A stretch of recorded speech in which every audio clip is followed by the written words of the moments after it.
Hi, everyone. It's Zap, the Renew Nashville Program Manager. I'm so stoked to just have everyone here today for the very first feature of CEO Story with Amy. Amy Tanksley is on our board.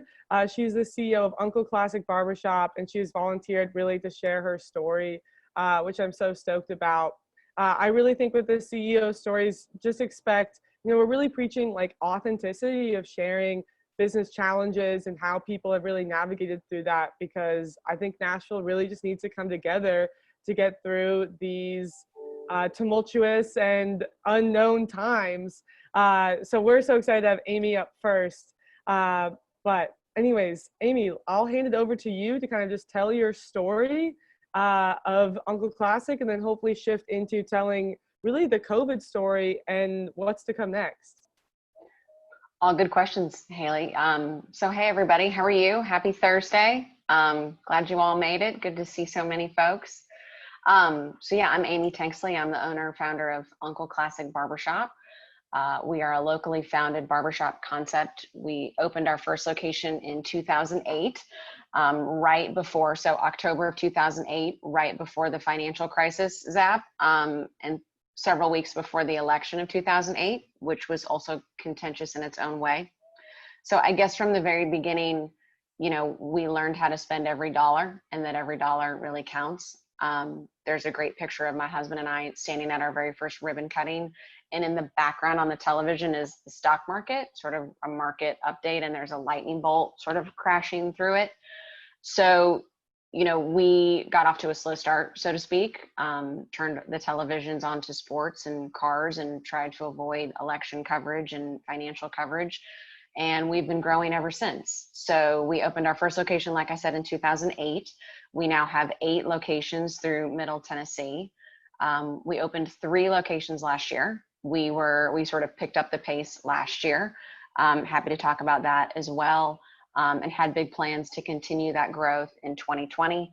And of course, all of that has been slowed down, put on hold until we know what's going to happen next. So we've got locations. Our first location was in Brentwood. We've got locations in Brentwood and Belmead, Cool Springs. Our newest location opened up in Spring Hill, south of town. That location opened the first week of February. So, just in time to be open for 4 or 5 weeks before we were shut down for almost 8. But we provide quality men's haircuts, boys' haircuts, focus on short haircutting. And I think, our secret sauce, so to speak, is we are a people-forward barbershop. We put our people first, and we put our experience first. So, we want to know your name. We want to know your kid's name. It's sort of like Cheers, where everybody knows your name. But that is really the best of barbershop. So, we know our customers, their name is not Next or that guy. So we're really thankful, especially during this time, that we have the relationships that we have, because our customers have kept us going this year for sure. My COVID story, I was thinking about that when you emailed me last night. So, all of our locations are, retail locations located in strip centers throughout Middle Tennessee. We really started seeing a huge decrease in our business on like the 1st of March. So when the news of the virus and the unknowns really started hitting the media, we immediately started seeing a decrease in our business. And we felt that decrease most strongly in our Hillsborough Village location. We've got a location really close to Vanderbilt. And when Vanderbilt announced that they were sending all of their students home, their students came back from spring break. I think several of them may have brought home some COVID with them to the campus. So they sent their students home right away. And the business at our Hillsborough Village shop went from being really healthy and growing to nothing, literally nothing overnight. So we closed that store the middle of early March, mid-March, about a week or so before then the governor shut us down. Excuse me, the mayor shut us down first. Davidson County Mayor Cooper. He closed all non-essential businesses. That was on Sunday, March 23rd. And since we have businesses in 3 counties, that was also something we can talk about, right? Navigating the protocols by county and by state. probably many of you have experienced that as well. So we assumed that once our Davidson County stores were shut, our others would follow suit, and that proved to be true. Our other locations were all closed by the end of that Monday, March 24th. So we were closed. We didn't know for how long. If you go back to the governor's announcement, I think he says barbershops is the #1 non-essential business. So there wasn't any doubt on whether or not we could continue to operate business as normal. I know a lot of my friends who own businesses were sort of on the fence of whether or not their business was essential or not essential, and what was the test. And, you know, when the governor comes out and says shops is #1, I think you know where you stand. So we were closed, and then we went through the exciting process of trying to figure out when we would be allowed to reopen. And that was a challenging time because that date kept getting moved, right? It was sort of, we closed in late March. I think we assumed we'd be open mid-April. So we made plans to reopen for mid-April, and then the date kept getting pushed back. And then we went through a week process where we thought we were going to open May 1st and had made all of these plans to reopen on May 1st. And of course, you know, behind the scenes, and we can talk about it, you know, what are all those protocols? What is our team going to be doing? How do we get PPE? I mean, at that point, just getting access to masks, getting access to sanitizer, right? There wasn't sanitizer to be found in your grocery store, let alone the quantities that we need to keep a small business operating where we touch people all the time. That's our job. All of those questions. So then the date started moving. We thought we had a May 1st reopening date. And right before that, the governor came out and said, oh, no, not May 1st. It will be May 26th, or the end of May. So then we made plans to scramble for May 26th. And then we found out the following morning, I mean, literally this is less than 24 hours later, that we could open some of our shops as early as May 6th. So our shops that are outside of Davidson County, I'm seeing some nodding on the screen. It was hectic to say the least. My shops outside of Davidson County were allowed to reopen on May 6th, and the shops in Davidson County, there are 3 of those, were allowed to reopen on May 26th after the Memorial Day holiday. So we're open, all 8 locations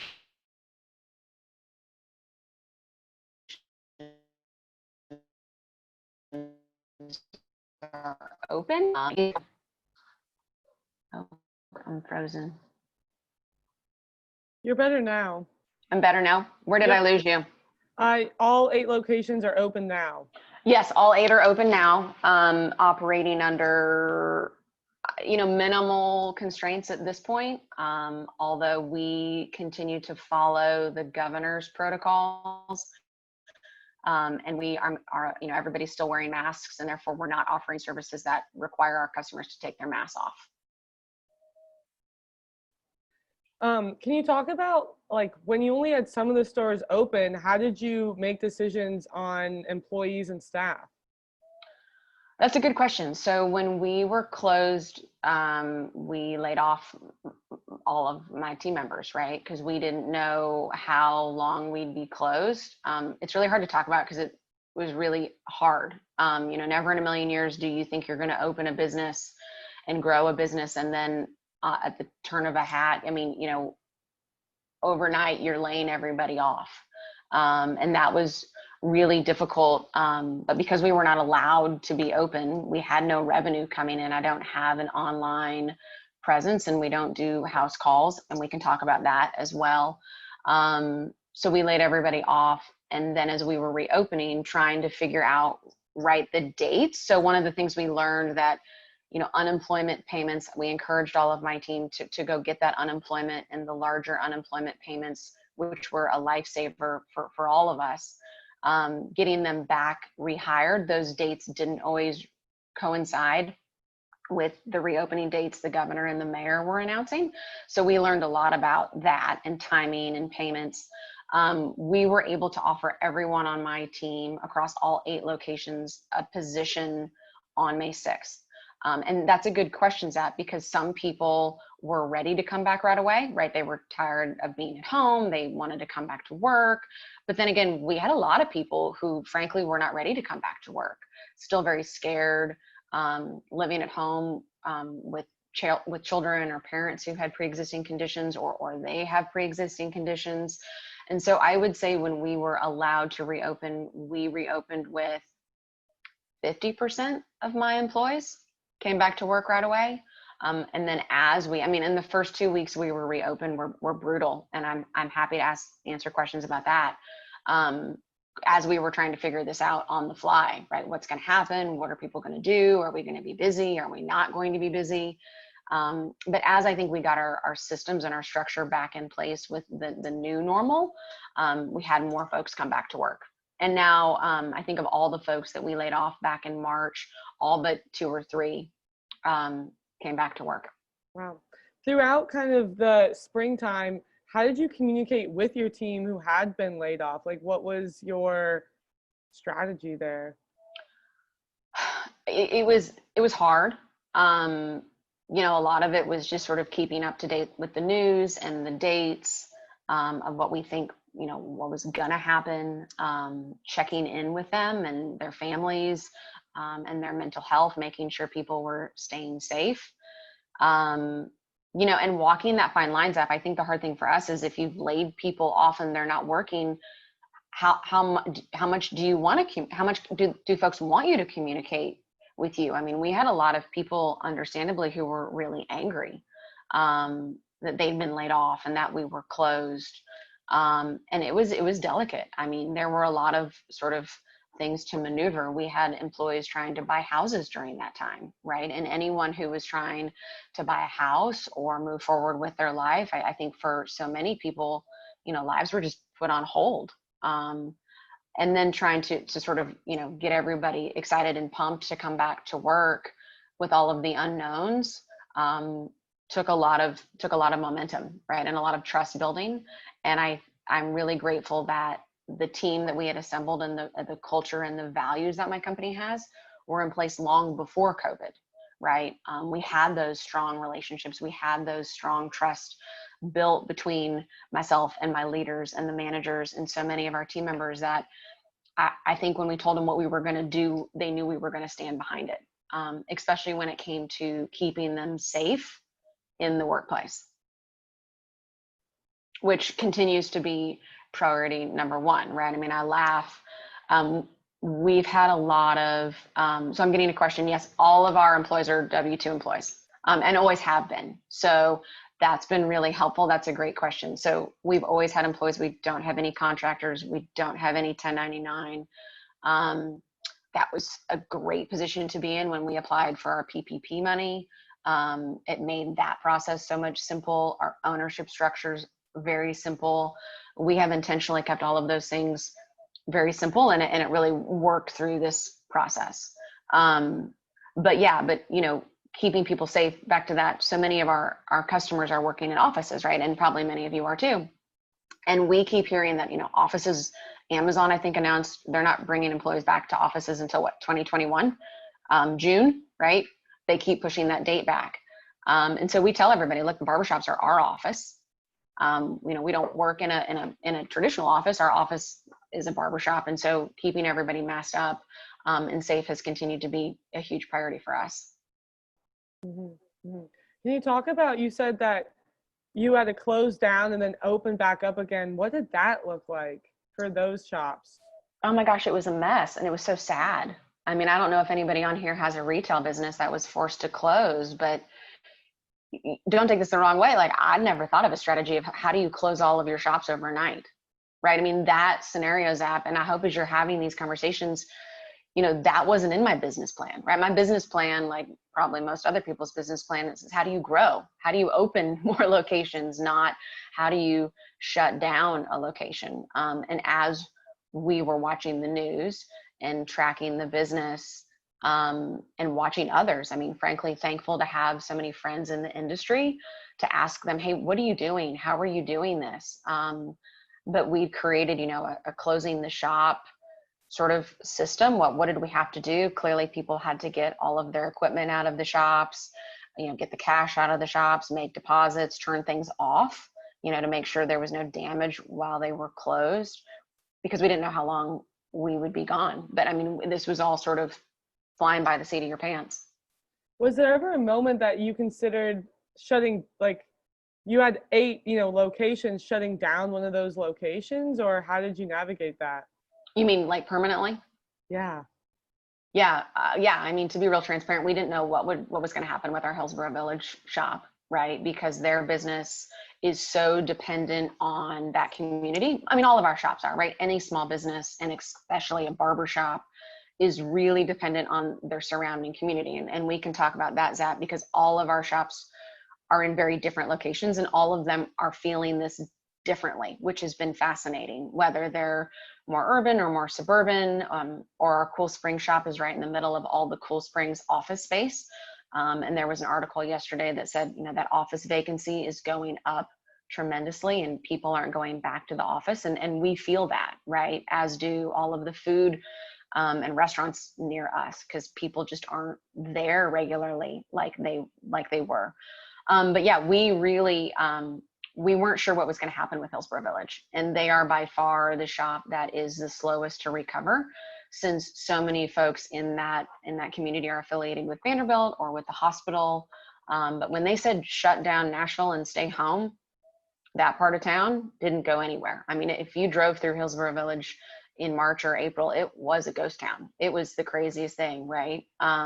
So they're getting back on their feet. We are very thankful. I'm going to knock on wood here that Vanderbilt brought their students back to campus, because I think that made people feel safer.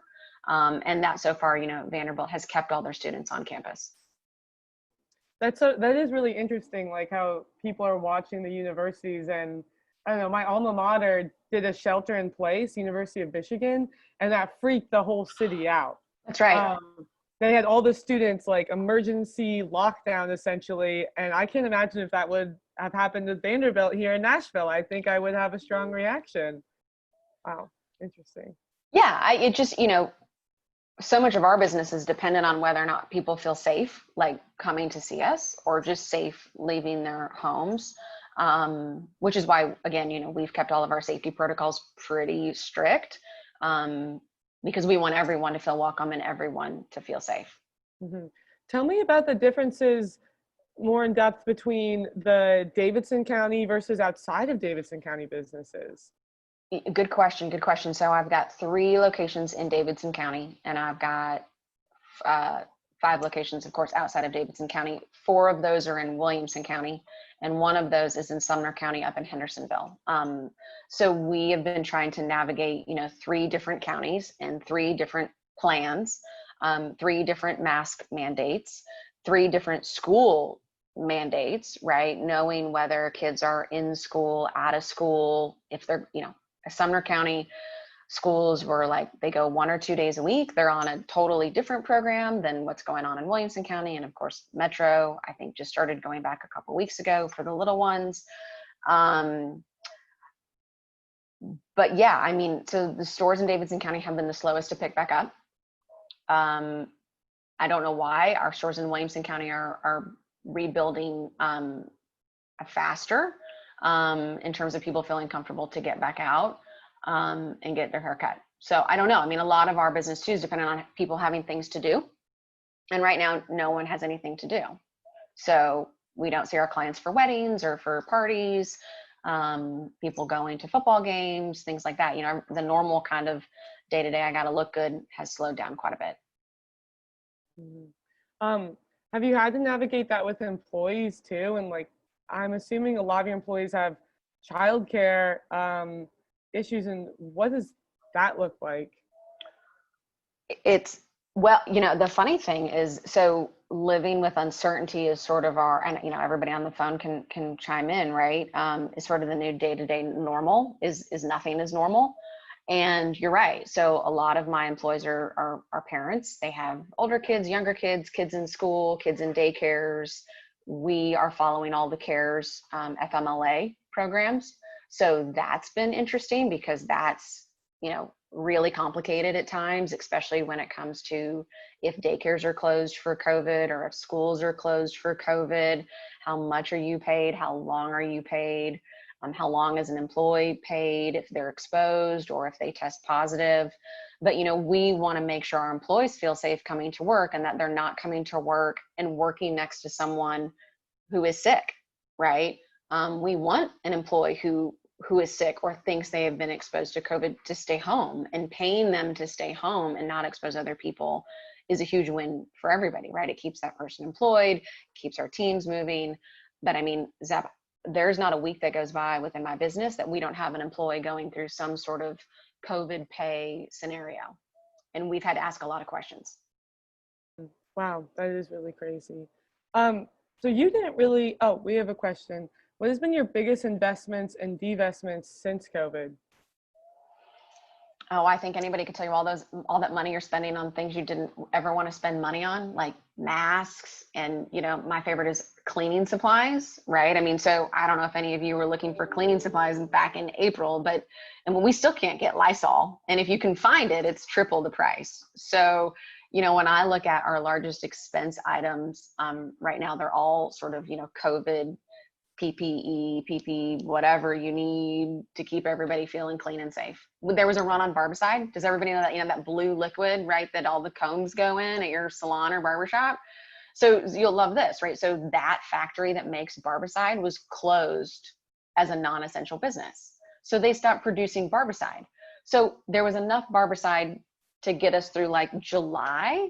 And then in July and August, you couldn't get any Barbicide. They didn't have any to ship. There was such a backlog in the industry of all of these salons and barbershops needing so much more cleaning and disinfectant that there was a run on Barbicide. So it's been stories like that where, you just can't make this up. We had another question in the chat about, and maybe this ties into, I'm curious how you guys chose not to do the home calls to kind of keep your classic model. And not, as some folks, maybe some of your peers did pivot into that space, and kind of how you see the landscape evolving in your industry with COVID. And I think not just this kind of extent you're the barbershop expert, but for a lot of different service-based industries, we're seeing things change. And what do you think about that? Yeah, so as a precedence, right, for 12 years, we've never done home calls. That's never been something that we have offered through the business. Now, I like to say that's because, most of my employees are female, not all of them, but the majority of my employees are female, and most of our customers are men.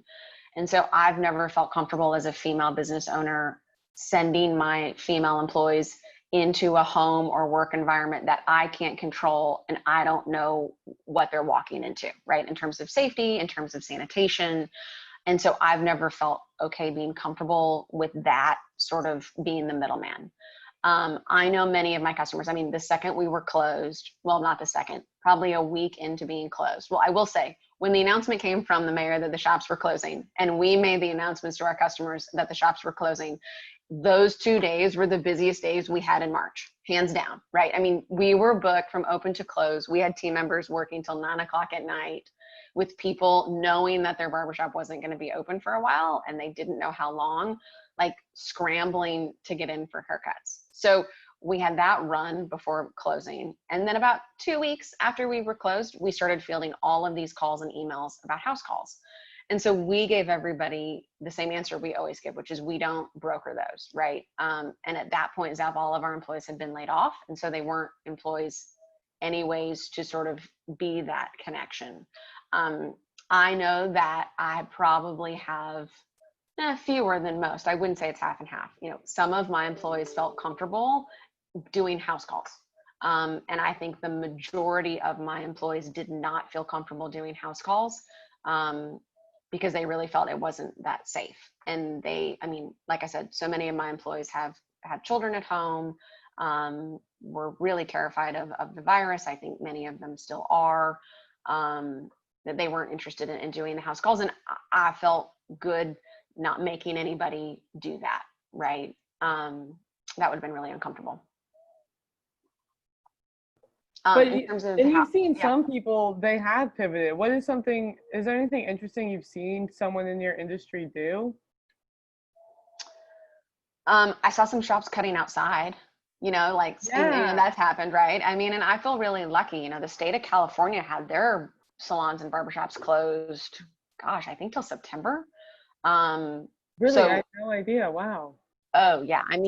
Had we been forced closed that long, Zap, I don't think we'd have a business. I mean, I don't know what we would have done. And I think, in my business, I mean, the hardest thing too is so many people have left the industry. I mean, so that's going to be a huge industry trend of, people who are on the verge of retiring. If they've been in hair for a long time, they've left the industry, they've quit, they've used it as a great reason to retire. Or people have left the industry to go work in an office or to go do a job where they're not touching the public all day long. I mean, it has been humbling. That's my word of 2020. I don't know if anybody else has that as their tag word. Humbling. Our customers have been understanding to a point. When we reopened in May, right? So we were only allowed to reopen the 4 Williamson stores and the Hendersonville location. And so my Brentwood location, which sits right on the county line, right south of Davidson County in Brentwood, it's not that far. I mean, we were booked out like 6 weeks. And the phone calls just kept coming, right? Because we had all that pent up demand of when we were closed and we were booked out. And I mean, and the people calling to make appointments were not friendly. I mean, we dealt with yelling and screaming and cussing people out. And then lots of, well, why isn't my barber available? And trying to explain that not everybody came back to work right away. So it wasn't just a function of us being open. It was anything but business as usual for sure. And I don't know when it will be. We would like it to be. We're trying to make it feel as normal as possible, but it certainly, is not on the day-to-day business as normal. And I think a lot of that's because I'm seeing Ty, your grandfather is a barber. So I would love to hear what you have to say, right? Because you've lived this with him. That barbershop is so based in community, right? Having everybody in the shop. And probably like at the EC, your best days are when everybody's buzzing around and bouncing ideas. There's not a lot of that right now. People have masks on, they're socially distanced. So just that innate feel is off for sure. Mm-hmm. How do you go the extra mile to keep clients feeling safe? Is there anything? And you mentioned that everyone keeps their masks on. Mm-hmm. Is that a requirement? Because maybe I just went somewhere there where I didn't keep my mask on. Only the person doing the service kept their mask on. So I'm curious what the lines are there and why you chose one side. That's a great question. And there's been no easy answer, right? So we followed, right. So not in addition to the timing of when we could reopen, Zep, we also were trying to follow all of the different protocols, right? Davidson County had the 4-phase plan, and under the plan, high touch businesses is what we're under. Barbershop, salons, nail salons, any business that's touching you, spas, had their own protocol. And then the governor came out with Tennessee Pledge for reopening Tennessee. And within that pledge, best practices were both the client and the barber wear a mask. So we've reopened with that. And frankly, we've stuck with it because we've got to keep everybody healthy. And I think that's the thing that I try to share with people is that if I've got all these people out on COVID leave, I can't keep my doors open because I can't run a barbershop with 1 or 2 barbers. That's really difficult. More difficult for the people who are well and are trying to work than trying to be there completely understaffed. I mean, I don't know about you or anyone on the call. If you've been to a restaurant lately, the service probably hasn't been great because everybody is so understaffed and begging for people to come to work that, we need, in order to keep the doors open, everyone helping one another at the shops. So we have elected to keep masks on everybody. It's been challenging. We're thankful the mask mandates are back into effect in Williamson and Sumner counties again. I didn't know that they were back in effect. When did that happen? Saturday. No Saturday way. night at midnight. Yep. Really? Yep. Yeah, because I could imagine you had some people coming in and disagreeing with your policy because it wasn't Williamson County policy. Oh, absolutely. Absolutely. Yeah. I mean, I was getting an angry email. I mean, one day I got an equal number of angry emails that were half as many people, I'm never wearing a mask, I'm never coming back, to as many people who wrote me to say, hey, your protocols aren't strict enough. And so at that point, I was just laughing because I'm like, I'm damned if I do and damned if I don't. So for us, the mask is not a political thing at all. It's literally, I've got to keep my employees healthy. I mean, I don't want them getting the flu either. I've got to keep them healthy so that they can continue to come to work and we can continue to move the business forward. Mm-hmm. You mentioned, I didn't realize this, and maybe I know you have so many folks in EO with businesses. People are really struggling to have employees. Is that true? Absolutely. Yeah. Wow. Especially if it's retail or public facing, right? Because it's hard.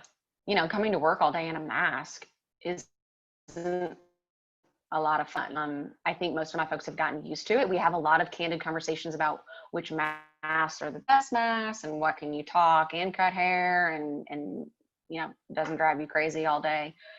But yeah, I mean, we are spending a lot of time investing in growing and rehiring, right, for people that we've lost. I think a lot of people have moved, right? I mean, I don't know if you've seen this, but some of our folks who were affiliated with music or had family that was involved in the music scene, if there's no music going on in Nashville, what are you doing here? So we've seen a lot of people move back home, move closer to family. We haven't felt the brunt of that, but a lot of the shops near us have. Wow. That's really interesting. So trying to backfill that, right? I mean, as Ty can say, Ty, you've got the grandpa who's a barber. When a barber moves or retires, it's not like our clientele doesn't say, oh, we'll just put me in whoever's seat, right? It's a process. It's a relationship. Like I said, our shops are based on relationships. And so it's not just a one for one. I don't make muffins, right? I have people. So it's a little different. Wow. That's really interesting. I should start making muffins. Just kidding. Yeah, I'm curious. I'm sure a lot of businesses have pivoted. I saw a dentist office was providing smoothies now as another revenue stream. Who's providing smoothies? I swear I saw that on LinkedIn. It was like a dentist office who started selling smoothies as like another revenue stream or something. Oh, no, we're not selling any smoothies. Nobody wants hair in their food, right? That's gross. And we have so much hair, like so much hair. So no. I was dying laughing because I was like, interesting play, dentist office. Yeah. Yeah. Dentist office sells smoothies. Interesting. My dentist office is not doing that. Not yet. Although my dentist office begged me to come back. All of my appointments for my family were scheduled while they were closed. Wow. And they were proactively calling me in June when they reopened because, they wanted us, they needed revenue. We all need revenue. Totally. Another question is, do you think the importance of safety and health protocols is going to be a long-term shift, or do you think people will go back to their normal behavior once we get a vaccine? Tough one. That is a good question. I don't know. I mean, I can tell you, right, in our industry, every winter, it's just who has the flu next, right? Or strep throat, or, we laugh because a lot of times we'll get kids, who come in at 11 o'clock on a Tuesday. So we always, in the past, if you're too sick to go to school, he's too sick to come get a haircut because the rest of us don't need whatever Johnny has that he can't go to school, but he can come get a haircut. So we are going to try not to pass around any germs. But I don't know. The masks are really hard. I'm not going to lie. I look forward to not needing those. Mm-hmm. Totally. What was I going to ask next? I had a question. Shoot. The industry. So the industry is going to be interesting. I think that came up, right? With where is hair going? And I, would love to know for everybody on the call. There was one person who chimed in that, said that they really sort of, I don't want to say let themselves go. I don't want to say that, right? But we are certainly seeing the frequency down. So whereas we saw our average client every 2 to 3 weeks pre-COVID, Barbershop, have a lot of weekly customers, bi-weekly customers, but on average 3 weeks, that has gotten stretched out. So now we're seeing our average customer 5 to 6 weeks. And a lot of that is, I think the shaggy, it's in, right? It's COVID in, it's a style. People, but like I said, people don't have anywhere to go. They're not traveling for work. They're not going to events. Everything's been canceled. Zoom, you can look as good as you want to. So I hope that picks back up. The immediate sort of industry trend was everybody left the shops to go work for themselves in these sort of suite rental type places. Because I think they thought that would be safer. I don't think that trend will continue, because I think what we're finding is we need a team of people. I mean, I am so thankful for my team, and my team rocks. I work with the most incredible people who tenacious is not the word. They have been resilient beyond all belief, but we need one another to solve all these problems. And I don't think any one person wants to work alone indefinitely. So I think people may have gone to work for themselves. I think they're going to be coming back to the salon. If you had to put a number on it, what percent are you back? And you probably have a number in terms of like the revenue, but like, yeah. And I'm sure it differs from store to store. What percent are you back of hitting those like pre-COVID numbers? Anywhere between 60 and 70, depending on location. Wow, that's lower than I thought though. Oh yeah. Yeah, I mean, for instance, right at Cool Springs was our busiest shop pre-COVID. It still is our busiest shop, but they have 7 barber chairs there.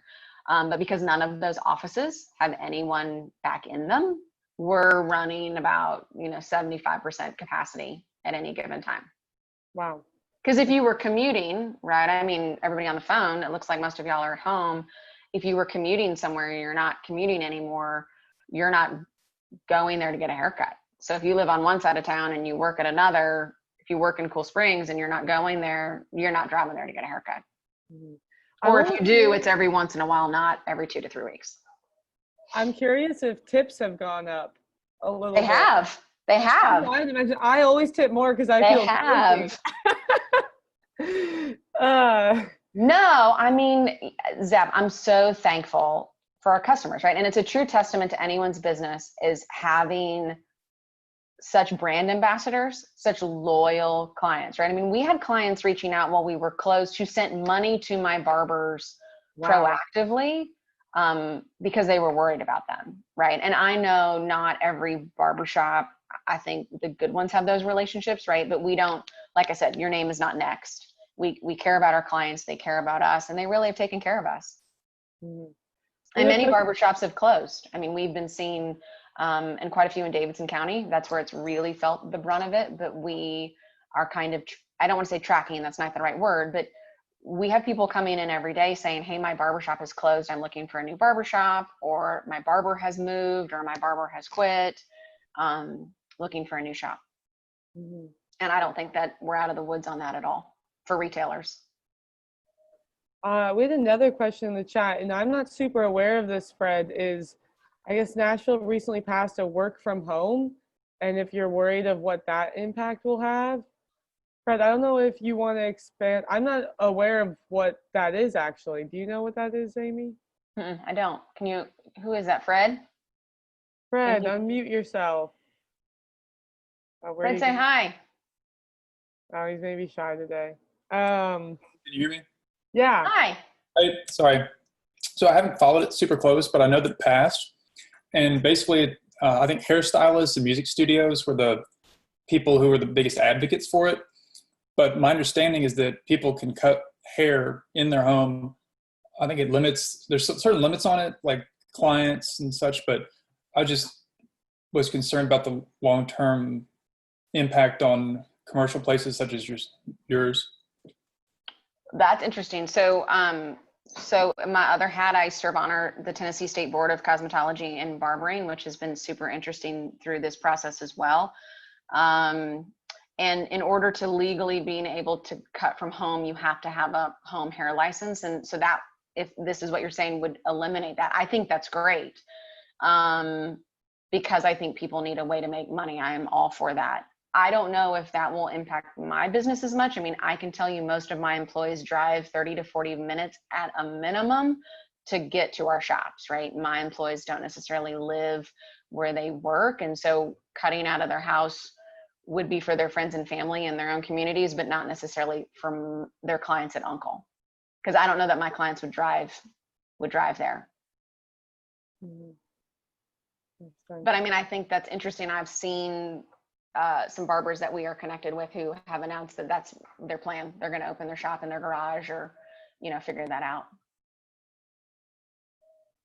What do you feel like are the biggest lessons you took away from this whole experience? And that could be just like personally in running a business or your business lessons. You know, this has been a dig deep year.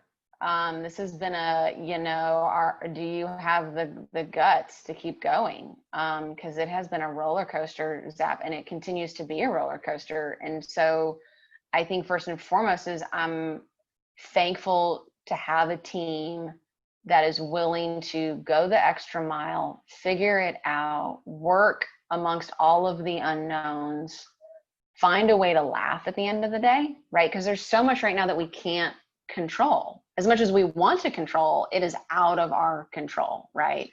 For example, I can have a barber who's totally booked up for the whole week, and then they have a COVID exposure, and they're out the whole 2 weeks, whatever the current protocol is, which changes on a regular basis, right?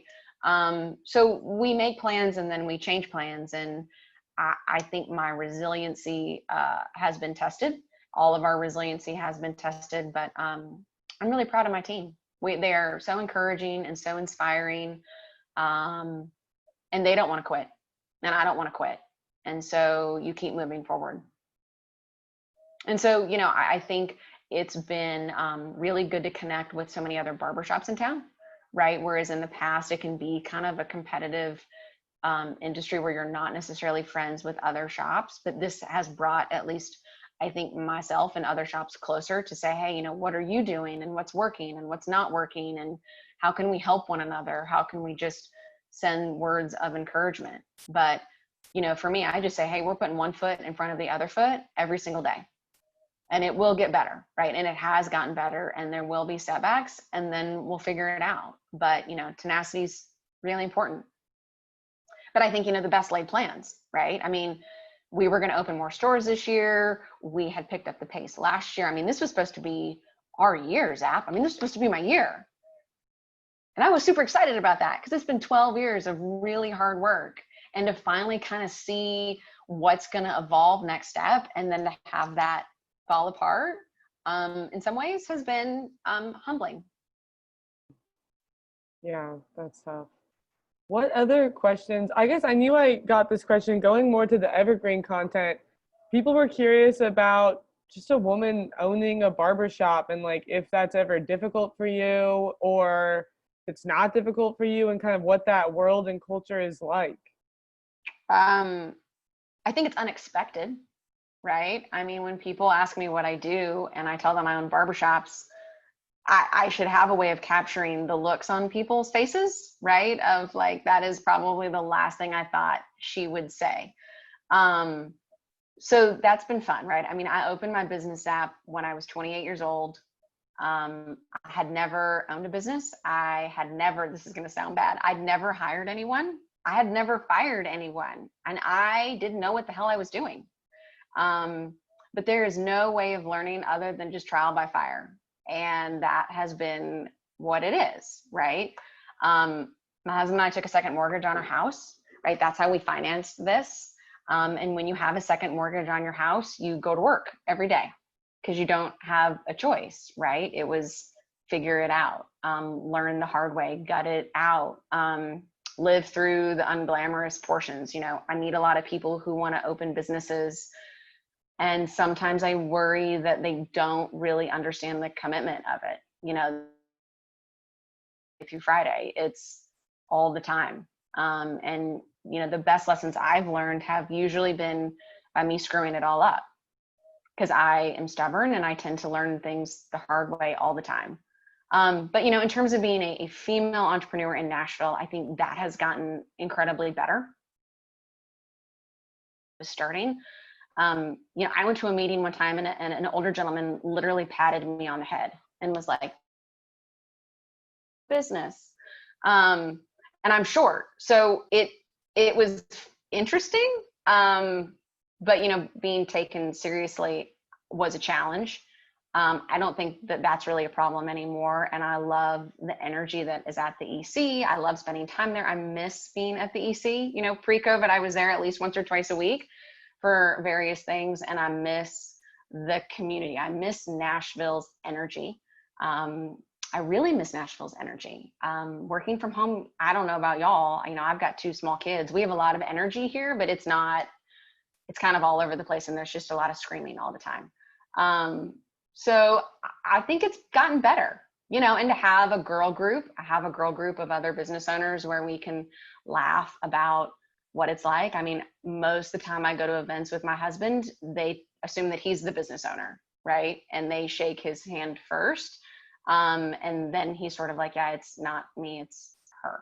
So, and that's okay. You know, I kind of think it's like a superhero sort of skill. You know, you get to fly under the radar, and that's okay. I love that. You're a badass, Amy. No, I'm just learning every day like everybody else, right? Totally. Well, you're taking in stride. What other questions do folks have if anyone wants to unmute themselves? Yeah, I mean, I'd love to know where everybody is. I think y'all are business owners, small business owners. How are you? Are you okay? People are shy. Brian? I'll give a shout out to Shelby at your Brentwood store. I love I love Shelby too. Shelby has stepped up in a big way through all of this. I followed her from where was Belmead. she? Belmead to Brentwood, yeah. Yeah. I was talking to her this morning. Yeah. And Sudhir, he goes by Jack, usually just started a nursing home, right? Oh my gosh. So that must be so different. It's a senior care, in-home care business. Not Oh, nursing. in-home care. My bad. Sorry about that. That's the area which is the most dangerous right now to get into. I bet. Yeah. How are you? Oh, we are doing great. This is our 3rd month. You know, trying to network with as many people as possible. But it's really great to hear your stories. That's really inspirational. You know, I didn't even know that I live in Hendersonville, and I didn't know you have a shop here. So Yeah. now I'll make sure the word is out. I'm a member of Rotary here and Chamber of Commerce in Hendersonville, so we'll spread the word. Well, thank you. Yeah, our Hendersonville location was one of the 3 shops we opened last year. You know, and so much of our business, and like any business, is momentum, right? So, you know, you open, and if you open an ice cream store, people can eat ice cream right away. And then they can eat ice cream 2 days later, 3 days later. But when you open a barbershop, people don't necessarily need a haircut right away. And so there's a process, right, of folks knowing you're there, knowing you're open, breaking up with their former stylist, or giving you a chance. And for the new locations, we opened Bellevue in March of 2019, Hendersonville in June of 2019, and then Spring Hill opened in February of 2020. Those stores had a great sort of runway, and then it just stopped, right? And so we've kind of had to start all over at those locations. Get back in the community, let everybody know we're not only open, we're back, rebuilding, things like that. Awesome. Really great to hear. Yeah, good luck finding all of your employees too. Yeah, that's probably tough. Yeah. That's true. I mean, we are struggling on that area, but thankfully we have a different kind of group who likes to be CNAs. CNAs is not something everybody wants to be. Oh. So CNA stands for Certified Nursing Assistants, just in case if people are curious. Plus any HHA, which is called Home Health Assistants. So these are people who requires a lot of compassion and a desire to serve seniors, because it's not an easy job, you know.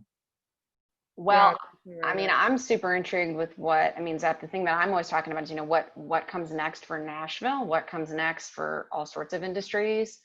And I have a grandmother who's living in, so I'm from Nebraska, and she's in central Nebraska, and I got to FaceTime with her a couple days ago, but she has been adamant about not going to a nursing home. And at this point, you know, we're grateful that she's not in one. So I'm curious to see the trends in that industry going to more at-home care.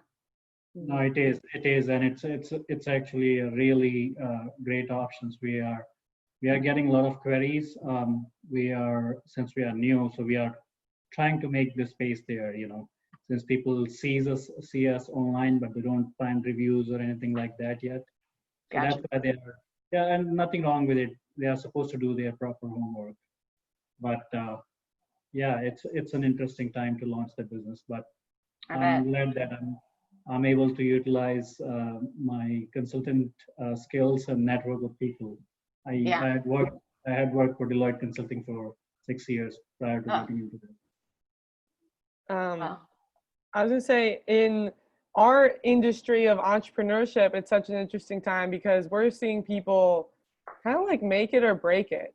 And it's kind of never been, in some ways, like a better time to be an entrepreneur because there's a ton of problems that need to be solved that we've never encountered before. So it is crazy how many new entrepreneurs I get walking in the door, Yeah. and how many people who are struggling, and just these crazy stories of, and that's gonna be some of our talks too. Is I feel like Amy's is more like, how did we get through this and how are we going to get through it? But I'm also bringing on people who are like, we just had our best year to date in revenue. And I'm like, what? And it's just like this crazy situation. So it's a lot of diversity in the entrepreneurship world of what's going on. It's an interesting time, Zep, right? Where you're right. I mean, it's not a blanket recession or blanket problems across the board, right? It's very specific industries who've had sort of major issues like mine, right? So, in EO, the group I'm part of, I would say more businesses than most are thriving, are having the best year ever. And then, the minority, and I'm not to say I'm not having the best year ever. It's not going to be the best year ever, but it could be way worse. But, I'm very thankful I started my business in 2008. I'm very thankful from the beginning because it really sorted things out very quickly. If someone would have handed me $1 million and said, go open a barbershop, I tell them, I'm like, look, I would have spent $1 million. I would have spent $1 million. I would have probably bought things and spent money on things I didn't need. I wouldn't have figured out how to really tighten the belt, so to speak, and make it work. And so this go around, like, we know all those levers to pull, right? We know what's essential in our business to survive, and we know what's not. And that really focuses back to what's most important, and that's our people, period, right? So when we're making decisions, nothing else really matters other than keeping, my employees front and center. And then if we do that, they will keep their customers front and center. So it simplifies things. You don't need a lot of noise, I think, right now. Mm-hmm. Awesome. Any final questions before we wrap up? Didn't know if anyone had anything pressing. Luckily, we had a lot of awesome questions today, I'd have to say. Yeah, I'm glad I could be your guinea pig today, Zap. So yes, it went smooth. Yeah. The beginning had a rough start with me being like, I need to get to my laptop. But thank you so much, Amy. I just appreciate you. Everyone, obviously, go get your haircut. Well, get your haircut anywhere and love on your barber. How about that? We, support your local businesses. I like to say, when you live in a community, you never talk about the franchise down the street. You talk about your places. So it's more important than ever to support your places wherever you live in town and make sure that they get through this. Awesome. Thank you so much. Thanks to everyone for joining as well. Bye, Zap. Thank you. Bye. Yeah.